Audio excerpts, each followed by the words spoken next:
आज आपण 11वी मधील ॲडसॉर्प्शन अँड कोलाइड्स या चॅप्टरबद्दल स्टडी करणार आहे. तर ॲडसॉर्प्शन म्हणजे काय, तर याच्या एक्झाम्पलमध्ये एक मेटल स्पून आपण जर मिल्कमध्ये डिप केला आणि तो नंतर त्या मिल्कमधून बाहेर काढला स्पून, तर आपल्याला असं लक्षात येते की मिल्कचे पार्टिकल जे आहेत हे स्पूनच्या वरती कव्हर झालेले दिसतील. हे जी प्रोसेस आहे म्हणजे काय, मिल्क पार्टिकल जे आहेत ते या स्पूनवरती कव्हर झालेले दिसतात किंवा ॲडसॉर्ब झालेले दिसतात, जमा झालेले दिसतात. याला म्हटलं जातं ॲडसॉर्प्शन. किंवा दुसरं एक्झाम्पल आहे, कोल्ड वॉटर बॉटल जर आपण फ्रीजमधून रेफ्रिजरेटरमधून जर बाहेर काढली तर आपल्याला त्या बॉटलच्या आउटर सरफेस जो आहे त्या आउटर सरफेसवरती वॉटरचे पार्टिकल्स कंडेन्स झालेले म्हणजे बर्फ झालेला जमा झालेलं दिसेल बाहेरच्या बाजूला बॉटलच्या. तर हे जे डिस्ट्रीब्युशन आहे, काही ठिकाणी कमी अधिक प्रमाणामध्ये पार्टिकल्स, वॉटर पार्टिकल्स किंवा बर्फ झालेला बॉटलवर दिसतो. तर ही जी प्रोसेस आहे याला म्हटलं जातं ॲडसॉर्प्शन. ॲडसॉर्प्शन म्हणजे काय, तर ॲक्युम्युलेशन म्हणजे जमा होणे. तर सबस्टन्स, एखादा सबस्टन्स दुसऱ्या सबस्टन्सच्या सरफेसवर जमा होतो ड्यू टू अनसॅटिस्फाईड किंवा अनबॅलन्स्ड कुठल्याही एकसारख्या फोर्स, विदाउट एनी फोर्स किंवा इक्वल फोर्स और अनसॅटिस्फाईड फोर्स न जे पार्टिकल्स जमा होतात, अशा प्रोसेसला म्हटलं जातं ॲडसॉर्प्शन प्रोसेस. तर ॲडसॉर्प्शन प्रोसेसमध्ये एखादा पार्टिकल्स वीक फोर्सनं, की जे वीक, त्याला म्हटलं जातं वीक वंडरॉल फोर्स किंवा लंडन डिस्पर्शन फोर्स, अशा फोर्सनं एकमेकांसोबत जमा झालेले दिसतात. अशा प्रोसेसला म्हटलं जातं ॲडसॉर्प्शन प्रोसेस.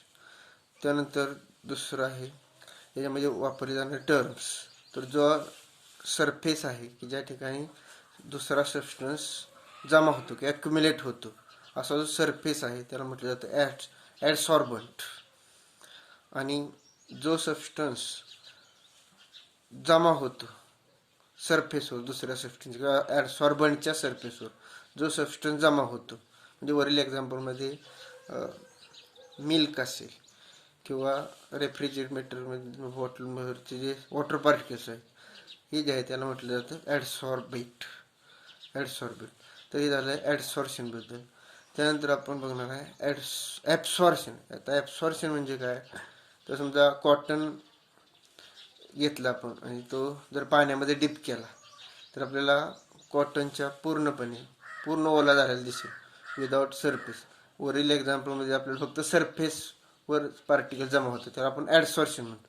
पण इथं कॉटन जो आहे तो पूर्णपणे ओला होतो आतून बाहेरपर्यंत. तर अशी जी युनिफॉर्म डिस्ट्रीब्युशन आहे, एखादा सबस्टन्स दुसऱ्या सबस्टन्समध्ये युनिफॉर्मली एकसारखा सरफेसपासून ते पूर्णपणे ओला होतो किंवा डिस्ट्रीब्युशन होतं, याला म्हटलं जातं ॲब्सॉर्प्शन म्हणजे शोषला जाणे. The phenomenon of uniform distribution of substance throughout the body of another substance. म्हणजे एखाद्या सबस्टन्सचं एकसारखं वर्गीकरण किंवा डिस्ट्रीब्युशन होतं दुसऱ्या सबस्टन्स बरोबर, तर याला प्रोसेसला म्हटलं जातं ॲडसॉर्प्शनची आणखी काही एक्झाम्पल आहेत की गॅस, हायड्रोजन गॅस किंवा ऑक्सिजन गॅस हा पावडर्ड मेटल्स जर घेतले आपण, पॅलेडियम मेटल किंवा कॉपर मेटल किंवा निकेल मेटल, हे जर पावडर फॉर्ममध्ये घेतले तर त्यावर हायड्रोजन गॅस किंवा ऑक्सिजन गॅस जमा होतो, की याला म्हटलं जातं ॲडसॉर्प्शन. किंवा दुसरं एक्झाम्पल आहे, नायट्रोजन गॅस हा ॲक्टिवेटेड चारकोलवरच्या सरफेसवर जमा होतो, या प्रोसेसला म्हटलं जातं ॲडसॉर्प्शन प्रोसेस. त्यानंतर मिथिलीन ब्ल्यू हे जे पेंटमध्ये असतात, कलरिंग मटेरियल, तर कलरिंग डायमध्ये आपल्याला मिथिलीन ब्ल्यू रिमूव्ह करायचं असेल तर चारकोल हा वापरला जातो. त्यानंतर आपल्याला पुढे बघायचं डिफरन्स बिटवीन ॲडसॉर्प्शन अँड ॲब्सॉर्प्शन. तर आपण डेफिनेशनमध्ये बघितलं आहे, तर ॲडसॉर्प्शन हे जे आहे ते फक्त सरफेसला होतं. आपण बघितलं स्पूनच्या सरफेसला, किंवा आपण एक खडा घेतला दगड आणि तो जर पाण्यामध्ये डिप केला तर फक्त त्या दगडाचा वरचा भाग आपल्याला ओला झालेला दिसेल, त्या दगडाच्या आत पूर्णपणे युनिफॉर्म डिस्ट्रीब्युशन पाण्याचं दिसतं, म्हणजे फक्त हे सरफेसवर प्रोसेस घडून येते. म्हणजे हे सरफेस फिनॉमिनॉन आहे. ॲडसॉर्शन हे फक्त सबस्टन्सच्या सरफेसवर प्रोसेस घडून येते, म्हणून हे सरफेस फिनॉमिनॉन आहे. आणि ॲब्सॉर्शन हे बल्क फिनॉमिनॉन आहे, म्हणजे पूर्णपणे युनिफॉर्म डिस्ट्रीब्युशन होतं दुसऱ्या सबस्टन्स एखाद्या सबस्टन्समध्ये. त्यामुळं ही युनिफॉर्म बल्क डिस्ट्रीब्युशन प्रोसेस म्हटलं जातं. म्हणजे पूर्ण जसं कापसामध्ये आपण पाण्यामध्ये कापूस बुडवला तर कापूस पूर्णपणे ओला होतो विदाउट सरफेस. किंवा दुसरा आपण स्पंज घेतला तर स्पंज जर पाण्यामध्ये बुडवला तर पूर्ण स्पंज आतपर्यंत आपल्याला ओला झालेला दिसतो. तर हे जे आहे ते बल्क फिनॉमिनॉन आहे. त्यानंतर या प्रोसेसमध्ये एकसारखा आपल्याला ॲडसॉर्शन प्रोसेसमध्ये जो सबस्टन्स जमा होतो तो एकसारखा जमा झालेला दिसत नाही. काही ठिकाणी कमी अधिक प्रमाणामध्ये जो ॲडसॉर्बेट जमा होतो तो काही ठिकाणी कमी असेल, काही ठिकाणी जास्त असेल, असा जमा होतो. तर ॲब्सॉर्शनमध्ये हे जे प्रोसेस घडून येते, या ठिकाणी ॲडसॉर्बंटमध्ये जो सबस्टन्स ॲडसॉर्बेट आहे तो एकसारखा त्यामध्ये मिक्स झालेला दिसतो, युनिफॉर्म डिस्ट्रीब्युशन दिसतं. त्यानंतर तिसरा पॉईंट आहे, ही जी प्रोसेस आहे ती एक्झोथर्मिक प्रोसेस. ॲडसॉर्शन ही प्रोसेस एक्झोथर्मिक आहे, म्हणजे काही प्रमाणामध्ये हे प्रोसेस होत असताना हीट बाहेर पडते, म्हणून याला एक्झोथर्मिक प्रोसेस आहे. त्यानंतर ॲब्सॉर्शन, ह्यामध्ये हीट ॲब्सॉर्ब होत नाही किंवा इव्हॉल्व होत, म्हणजे हीट एनर्जी जी आहे हीट शोषली पण जात नाही किंवा बाहेर पण पडत जात नाही, इव्हॉल्व होत नाही किंवा ॲब्सॉर्ब होत नाही. त्यानंतर चौथा डिफरन्स आहे ॲडसॉर्शनमध्ये. ॲडसॉर्शन ही टेम्परेचरवर डिपेंड असते आणि ॲब्सॉर्शन ही टेम्परेचर इंडिपेंडंट, म्हणजे टेम्परेचर वाढवलं किंवा कमी केलं तर ॲब्सॉर्शन प्रोसेसला काही फरक पडत नाही. त्यानंतर ॲडसॉर्शन हे सरफेस एरियावर डिपेंड आहे.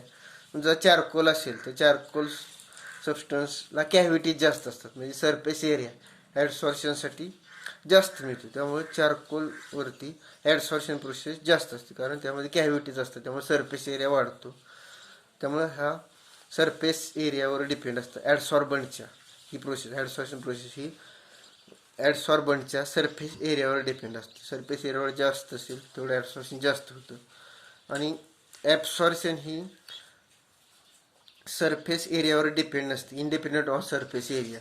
म्हणजे सरफेस एरिया कमी असो जास्त असतो, एकसारखं पूर्ण सबस्टन्समध्ये ॲब्सॉर्शन प्रोसेस घडून येते, सरफेसचा काही फरक पडत नाही. याला ॲडसॉर्शनचं एक्झाम्पल आहे हायड्रोजन गॅस हा निकेल सरफेसवर जमा होणे, हे ॲडसॉर्शनचं एक्झाम्पल आहे. आणि ॲडसॉर्शन ऑफ वॉटर बाय स्पंज, म्हणजे स्पंजमध्ये पाणी हे शोषलं जातं, याला म्हटलं जातं ॲब्सॉर्शन. त्यानंतर आपल्याला पुढचं पॉईंट बघायचं डिसॉर्प्शन. तर डिसॉर्प्शन म्हणजे काय, तर जो सबस्टन्स ॲडसॉर्शनमध्ये जमा होतो, म्हणजे आपण पाठीमागे एक्झाम्पल बघितलं की स्पूनवरती मिल्क पार्टिकल जमा झालेत किंवा बॉटल्सवर जे फ्रीजमधून आपण कोल्ड वॉटर असणारी बॉटल्स बाहेर काढले त्याच्या बाहेरच्या बाजूला पार्टिकल्स जमा झालेले दिसतात. तर हे पार्टिकल्स रिमूव्ह करण्यासाठी जी प्रोसेस वापरली जाते त्या प्रोसेसला म्हटलं जातं डिसॉर्प्शन प्रोसेस. म्हणजे ज्या प्रोसेसनं जे ॲडसॉर्ब पार्टिकल जे जमा झालेले आहेत सबस्टन्सवर ते रिमूव्ह करण्यासाठी जी प्रोसेस आहे त्याला म्हटलं जातं डिसॉर्प्शन प्रोसेस. त्यानंतर पुढचा टर्म आहे या ठिकाणी वापरले सॉर्प्शन. तर सॉर्प्शन म्हणजे काय, तर ही एक प्रोसेस अशी आहे की ज्यामध्ये ॲडसॉर्शन आणि ॲब्सॉर्शन हे दोन्ही एकाच वेळी घडून येतं, म्हणजे सायमल्टेनियसली ॲडसॉर्शन पण घडतं आणि ॲब्सॉर्शन पण घडून येतं. अशा प्रोसेसला म्हटलं जातं सॉर्प्शन प्रोसेस. तर फॉर एक्झाम्पल यासाठी आहे, जर चॉक जर इंकमध्ये डिप केला तर आणि लगेच बाहेर काढला तर आपल्याला चॉकचा फक्त सरफेस वरचा जो पार्ट आहे तो इंकमध्ये बुडलेला दिसतो किंवा ब्ल्यू झालेला दिसेल. पण हा चॉक आपण जास्त वेळेसाठी जर इंकमध्ये बुडवून ठेवला तर ह्या चॉकचं पूर्णपणे आतपर्यंत चॉक जो आहे तो आपल्याला ब्ल्यू झालेला दिसेल. म्हणजे या ठिकाणी इंक पार्टिकल आहेत ते युनिफॉर्मली चॉकमध्ये डिस्ट्रीब्यूट झालेले दिसतील. तर हे या प्रोसेसवरचं ॲब्सॉर्प्शन. म्हणजे पहिल्या एक्झाम्पलमध्ये चॉक जर आपण फक्त थोड्या वेळासाठी डीप केला इंकमध्ये आणि बाहेर काढला तर झालं ॲडसॉर्शन. फक्त सरफेस तो ब्ल्यू होतो, त्यामुळे त्याला म्हटलं जातं ॲडसॉर्शन. आणि जास्त वेळ जर हा चॉक इंकमध्ये बुडवून ठेवला तर आपल्याला पूर्णपणे डिस्ट्रीब्युशन झालेलं दिसतं. याला म्हटलं जातं ॲब्सॉर्शन प्रोसेस. तर अशी ॲडसॉर्शन अँड ॲब्सॉर्शन हे एकाच वेळी जी प्रोसेस घडून येते याला म्हटलं जातं सॉर्प्शन प्रोसेस. त्यानंतर पुढचा पॉईंट आहे टाईप्स ऑफ ॲडसॉर्शन. तर याचे दोन टाईप आहेत, एक फिजिकल ॲब्सॉर्शन आणि त्यालाच म्हटलं जातं फिजिओ सॉर्प्शन, आणि दुसरा टाईप आहे ॲडसॉर्शनचा केमिकल ॲडसॉर्शन किंवा केमिओ सॉर्प्शन म्हटलं जातं त्याला. तर फिजिकल ॲडसॉर्शनमध्ये काय होतं, तर जे पार्टिकल्स दुसऱ्या सबस्टन्सवर जमा होतात त्याचं जे जमा होण्याचं स्पीड आहे किंवा फोर्स आहे तो वीक असेल तर त्याला म्हटलं जातं फिजिकल ॲडसॉर्शन प्रोसेस. तर त्या फोर्स जो फॉर्म होतो त्याला म्हणतात वीक वंडरवॉल फोर्स किंवा डिस्पर्शन किंवा लंडन डिस्पर्शन फोर्स. तर या ठिकाणी जे ॲब्सॉर्शन होतं ते वीक फोर्सनं बनलेलं असतं. त्यानंतर सेकंड टाईप आहे ॲडसॉर्शनचा केमिकल ॲडसॉर्शन. तर यामध्ये केमिकल ॲडसॉर्शनमध्ये ॲडसॉर्बेट म्हणजे जो सबस्टन्स दुसऱ्या एखाद्या सरफेसवर जमा होतो या दोघांमध्ये म्हणजे ॲडसॉर्बेट अँड ॲडसॉर्बंट या दोघांमध्ये ज्यावेळेस केमिकल बॉन्डिंग फॉर्म झाल्यामुळं जे जमा होतं किंवा अट्रॅक्शन फॉर्म होतं याला म्हटलं जातं chemical adsorption process. The chemical adsorption process ही एक्झोथर्मिक आहे. म्हणजे या प्रोसेसमध्ये हीट जी आहे ती इव्हॉल्व होते. फक्त त्याच्यासाठी एक अपवाद आहे, त्याला एक्सेप्शन आहे की ॲडसॉर्शन ऑफ हायड्रोजन ऑन ग्लास. ज्यावेळेस ग्लासवर हायड्रोजन गॅस जमा होतो ही जी प्रोसेस आहे ती फक्त एंडोथर्मिक आहे. जनरली बाकीचे जे ॲडसॉर्शन केमिकल ॲडसॉर्शन प्रोसेस आहेत ह्या एक्झोथर्मिक आहे. म्हणजे या प्रोसेस होत असताना काही प्रमाणामध्ये हीट इव्हॉल्व होते, म्हणजे या प्रोसेस आहे ते एक्झोथर्मिक प्रोसेस. त्यानंतर पुढचा पॉईंट आहे comparison between physical absorption and chemical absorption किंवा फिजिओसॉर्प्शन आणि केमिऑस्पर्शन या दोघांमधला आपल्याला डिफरन्स बघायचा आहे. तर पहिला फिजिकल ॲडसॉर्प्शनमध्ये ही जी प्रोसेस आहे यामध्ये जे बॉन्ड्स फॉर्म होतात ॲडसॉर्बेट अँड ॲडसॉर्बंट या दोघांमध्ये जे बॉन्ड फॉर्म होतात हे वीक बॉन्ड फॉर्म होतात. याला म्हटलं जातं वीक वंडरवॉल फोर्स किंवा लंडन डिस्पर्शन फोर्स. आणि केमिकल ॲडसॉर्प्शन प्रोसेसमध्ये जे बॉन्ड फॉर्म होतात हे केमिकल इन नेचर असतात. म्हणजे की त्या बॉन्ड्स फॉर्म होताना किंवा फोर्स फॉर्म होताना किंवा पार्टिकल्स अटॅच होताना दोघांमध्ये केमिकल बॉन्डिंग फॉर्म झालं असतं, म्हणजेच केमिकल इन नेचर असतं ते फोर्स जे फॉर्म झाला जातो. आता फिजिकल ॲडसॉर्प्शनमध्ये दुसरा पॉईंट आहे, ही जी प्रोसेस आहे ती स्पेसिफिक नसते. या ठिकाणी जे पार्टिकल्स जमा होतात हे काही ठिकाणी कमी अधिक प्रमाणामध्ये त्याचा लेयर असतो, त्यामुळे ती स्पेसिफिक असं काय प्रोसेस नसते. आणि केमिकल ॲडसॉर्प्शनमध्ये ही स्पेसिफिक आहे, म्हणजे एकच लेयर फॉर्म होतो आणि ठराविक लेयर्समध्ये एकसारख्या लेयर्समध्ये ही प्रोसेस घडून येते.